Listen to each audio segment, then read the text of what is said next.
reseptor dan efektor, di mana reseptor adalah alat yang menerima rangsang dan efektor adalah alat yang menanggapi rangsangan itu.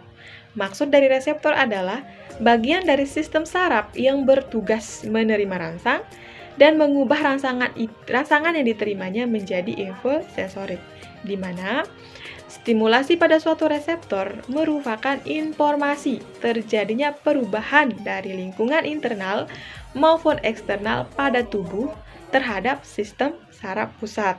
Nah, sekarang saya akan melanjutkan menjelaskan tentang stimulus. Apa itu stimulus? Stimulus merupakan suatu bentuk energi yang banyak ragamnya di alam ini.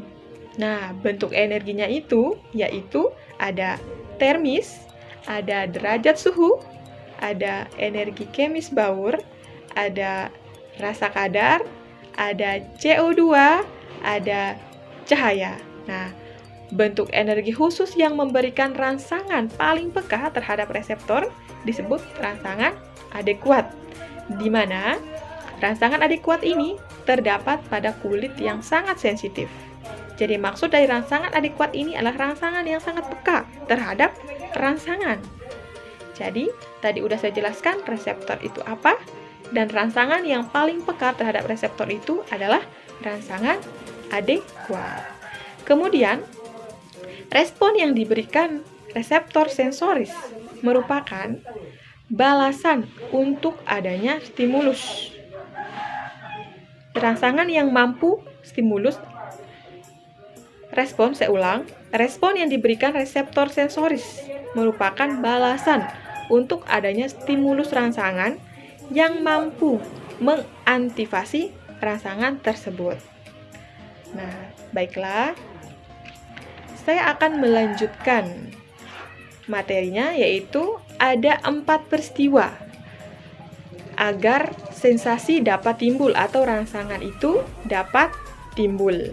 Yang pertama, ada perangsangan reseptor sensoris. Rangsangan reseptor sensoris, di mana maksud dari rangsangan reseptor sensoris itu adalah rangsangan reseptor sensoris berasal dari reseptor itu sendiri. Maksudnya reseptor sensoris itu sendiri. Nah, yang merupakan area di tubuh yang jika menerima rangsangan, ia akan menggerakkan reseptor dan akan memproduksi atau menghasilkan tanggapan atau respon. Kemudian yang kedua, transduksi stimulus. Maksud dari transduksi stimulus adalah yang terdapat di stimulus menjadi potensi membran. Respon awal sel terdapat pada stimulus merupakan adanya gerakan yang merubah permeabilitas membrannya, sehingga menghasilkan perubahan yang tergradasi dan disebut potensi reseptor. Yang ketiga adalah pembangkit atau transmisi impuls saraf, di mana pembangkit atau transmisi impuls saraf merupakan aksi di dalam neuron mencapai ambang batas pada membran, kemudian akan menyebar ke sistem saraf pusat. Yang keempat, ada integrasi impuls sensoris. Maksudnya adalah daerah khusus di saraf pusat yang menerima dan mengintegrasi atau mengelola informasi impuls sensoris saraf.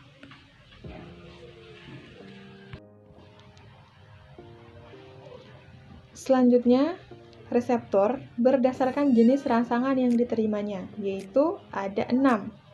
Di mana yang pertama ada kemoreseptor. Maksud dari kemoreseptor adalah rangsangan yang menerima rangsang berupa zat kimia.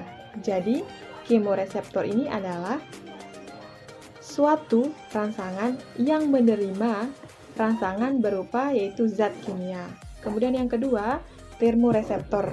Nah, termoreseptor ini adalah reseptor atau alat yang menerima rangsang yaitu berupa suhu.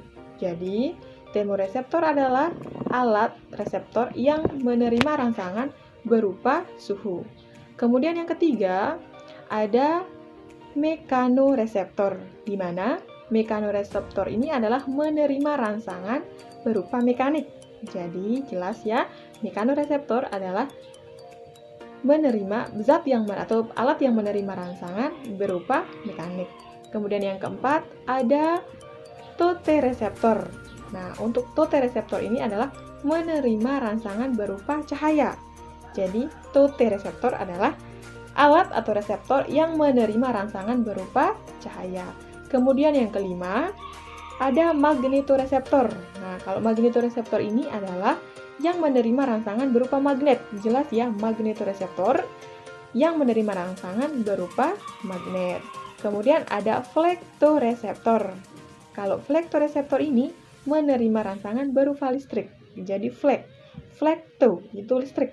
Flektoreseptor adalah yang menerima rangsangan berupa listrik. Oke. Selanjutnya, kita lanjut, itu yang terakhir adalah efektor. Nah, di mana maksud dari efektor adalah sel atau organ yang menghasilkan tanggapan terhadap rangsangan yang berperan penting dalam sistem regulasi adalah otot dan kelenjar. Jadi efektor itu adalah yang menanggapi rangsangan dari reseptor. Nah, yang berperan penting dalam efektor ini adalah kelenjar dan otot. Nah, contoh ya, saya kasih contoh satu. Contoh cara kerja reseptor dan efektor. Di mana reseptor akan menerima rangsangan, kemudian akan dikirim ke otak melalui neuron sensorik. Nah, di otak akan dikelola dan otak akan mengeluarkan perintah kepada efektor, yaitu melalui neuron motorik, yaitu berupa perintah atau berupa tanggapan untuk efektor ini. Kemudian efektorlah yang akan menanggapi dari tanggapan rangsangan itu. Contoh kecil misalkan. Misalkan tangan kita digigit nyamuk. Kemudian reseptor akan menerima rangsangan rasa gatal. Nah, reseptor akan mengirimkan ke otak kita, yaitu melalui neuron sensorik. Kemudian otak akan dikelola di sana, dan otak akan mengeluarkan perintah kepada efektor melalui neuron motorik berupa ini, mengirimkan perintah kepada efektor, yaitu untuk menggaruk tangan kita yang gatal tadi.